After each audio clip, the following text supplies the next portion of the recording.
ល្អទាំងព្រមដូច្នេះធ្វើឲ្យមតិគ្រប់គ្រងកំពុងប្រទីងប្រទង់គ្នាតើរវាងនេតការីរបាំក្បាច់បុរាណឬរបាំព្រះរាជាទ្រព្យសុគីគឹមលៀងនិងអ្នកមេម៉ាយចាយសម្រស់ពោពេញដោយសមត្ថភាពហ្វីយ៉ាតានរណាគឺជាម្ចាស់មកុដ MUC 2025បញ្ចេញបេក្ខភាពមកបានវ៉ាវនិងអស្ចារ្យណាស់សម្រាប់កម្មវិធីកញ្ញាឯកចក្រវាលនៃកម្ពុជាឆ្នាំ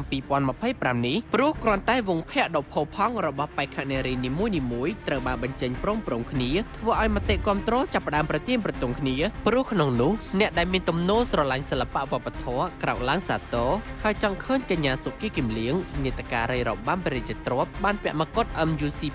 2025ក្លាយជាអ្នកតំណាងកម្ពុជានៅលើឆាកអន្តរជាតិដែលចាត់ទុកថាជាការបំបែកកំណត់ត្រាដ៏សំខាន់មួយក្នុងវិស័យប្រកួតសម្រស់ដែលមាននេតការីរបាំបុរាណខ្មែរចូលរួមប្រកួតយ៉ាងណាមិញបេក្ខភាពមួយរូបទៀតដែលលេចធ្លោមិនចាញ់គ្នាដែរនោះគឺអ្នកនាងហ្វីយ៉ាតាកូនស្រីពៅរបស់អ្នកនិពន្ធជើងចាស់ងិនម៉ានីយ៉ាដែលហាក់ត្រៀមលក្ខណៈសម្បត្តិបានគ្រប់គ្រាន់ថែមទាំងស្គាល់ច្បាស់ពីកម្មវិធីព្រោះមុននឹងកម្មវិធីទម្លាយមុខបេក្ខភាពហ្វីយ៉ាតាបានសម្រុកបញ្ចេញសកម្មភាពមនុស្សធម៌និងកិច្ចការងារក្នុងសង្គមយ៉ាងច្រើនដែលសកម្មភាពនេះគឺជារូបភាពមួយយ៉ាងល្អសម្រាប់ភាពជា Queen ដែលចូលរួមយ៉ាងសកម្មលើកិច្ចការងារដែលជួយសហគមន៍និងមនុស្សជាតិបេក្ខភាពដ៏ស្រស់ស្អាតទាំងពីរត្រូវបានអ្នកគាំទ្រមើលឃើញលើសពីរូបសម្រស់គឺមានទាំងសមត្ថភាពនិងទេពកោសល្យដែលនិយាយបានថាប្រដំប្រសងគ្នាឬពិបាកស៊ីសងគ្នាខ្លាំងរហូតមានអ្នកលួចខ្សឹបតិចថាតែប៉ុណ្ណេះគណៈមេប្រយោគ Miss Universe Cambodia ឆ្នាំ